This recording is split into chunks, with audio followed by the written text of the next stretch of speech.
Hi, it's John Cronshaw here with my author diary for the week ending March the 2nd, 2025. That didn't feel right then, I say March, but here we are. This week I've had a busy week. I have started work. Well, I say started work. I've gone back to a project that I haven't touched since May 2023, apparently. So I'm working on a story called The Chosen One, which is basically a follow-up to Orphan Farm Boy of Destiny. So, Orphan Farm Boy of Destiny was a novella that I wrote a few years ago, which is on my Patreon. And this is a story about a young boy. He's the chosen one, child of destiny. And he gets picked up by a guy who mentors him. And he's the guy who's going to defeat the Dark Lord and all this stuff. And it turns out that the prophecy is nonsense. And he's just leaves at the end. That's the disappointed ending. Is it all came to nothing.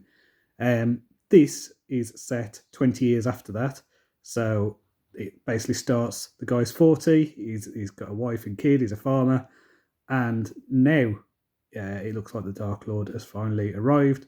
And obviously, he abandoned his stuff 20 years ago. He's a bit out of shape. Doesn't believe in all the prophecy stuff.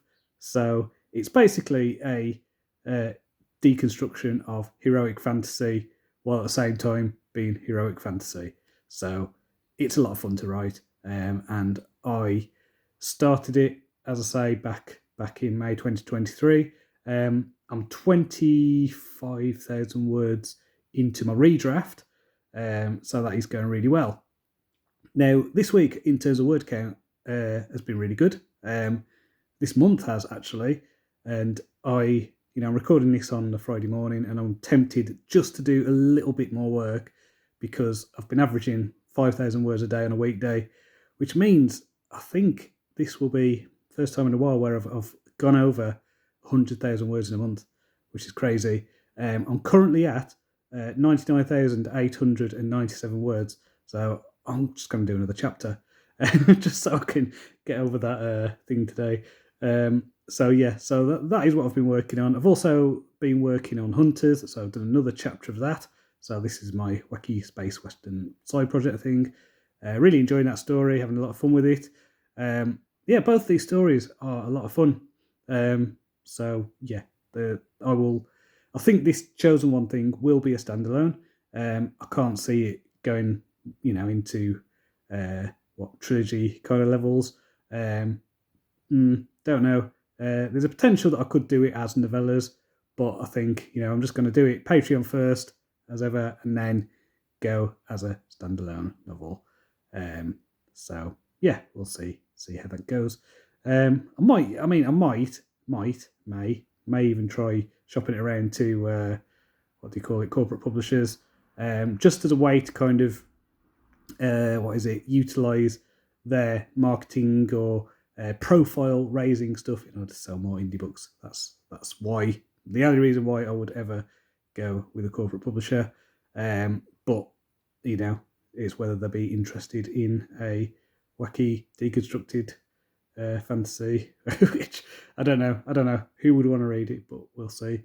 In terms of reading, I read a couple of books this week. I read one called The Pendulum, which was, I read one last week that was called, was it The Fourth Turn is Here or something like that? The Fourth Turning is Here, which was basically about generational changes and the kind of 80 to 90 year cycle that you get with kind of 4 different generational attitudes shifts over time.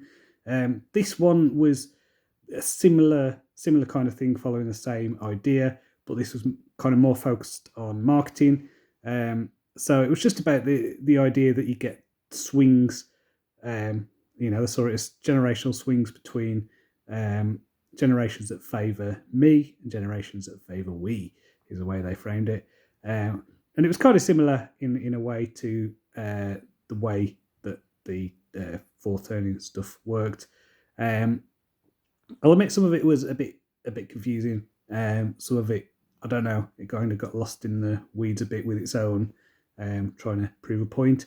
But I got the kind of main points really. I think that the idea is that we've been swinging in, basically we're moving from a zeitgeist where it's focused on we into one that's focused on me, if we follow their timings, which kind of makes sense because in the other book, we're at a point where we're moving from into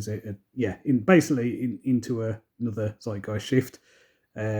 So yeah, just kind of changes the way I'm thinking about storytelling. And I think that what I'm doing now with the Ravenglass Throne and with the Chosen One is it's kind of more traditional in terms of heroes. It's got a heroic main character, but at the same time, the Ravenglass Throne is very, very much in that we thing, in the sense that the only way they can defeat whatever it is they need to defeat, that can only occur if the sisters work together. In this one, it is about a guy becoming a hero when he's middle-aged basically, and he's kind of lived with this thing hanging over him all his life of being a child of prophecy and it being a load of nonsense, but maybe it isn't. So yeah, interesting. Anyway, so next week then I'm going to carry on with that. I'm also going to do another chapter of Hunters.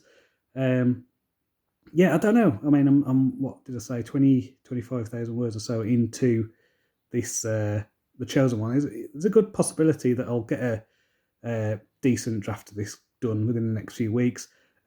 Still have, I think I've got, I think I've got basically about 60,000 words in first draft form from last time I touched it. Some of it I've kind of thrown out and redone. And yeah, so we'll see how it goes. I don't think I got to the end. I've had a look through it. I think I got to basically about, I don't know, 3/5 through, something like that. So yeah, I mean, it's just getting back into that world and all that stuff. But yeah, it's a fun story, and I really like the characters. So yeah, what is it? I have put the Ravenglass Throne Shattered Kingdom, which is part 1. That is now available for pre-order on all the ebook platforms. So it's on Amazon, it's on Kobo, Nook, Google Play, Apple, all those places. We've also set it so you'll be able to order it with your local library. So if your local library uses an app, like our local library uses BorrowBox, there's Overdrive and things like that as well. So when it comes out on March 12th, you'll be able to get your library to get that in for you.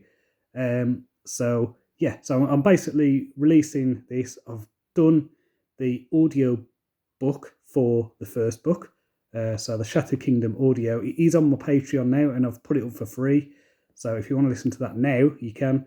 So that's patreon.com/John Cronshaw author. It's just a public post. So just go there, have a listen.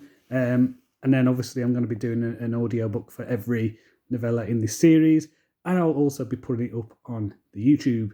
So that is scheduled again for March 12th.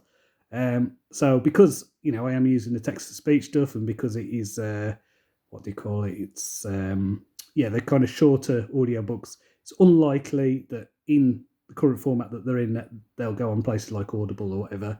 There's a possibility that they might go on Spotify, but at the moment, I'm just happy to get them out there, making them accessible for visually impaired readers and that kind of thing. So yeah, that's my aim. That's my plan. Probably end up getting a human narrator, real narrator, to do it when we get the full series. I'd like the same narrator who did the Ravenglass Chronicles, but see what she's doing. Hopefully she's available. So until next time, cheerio.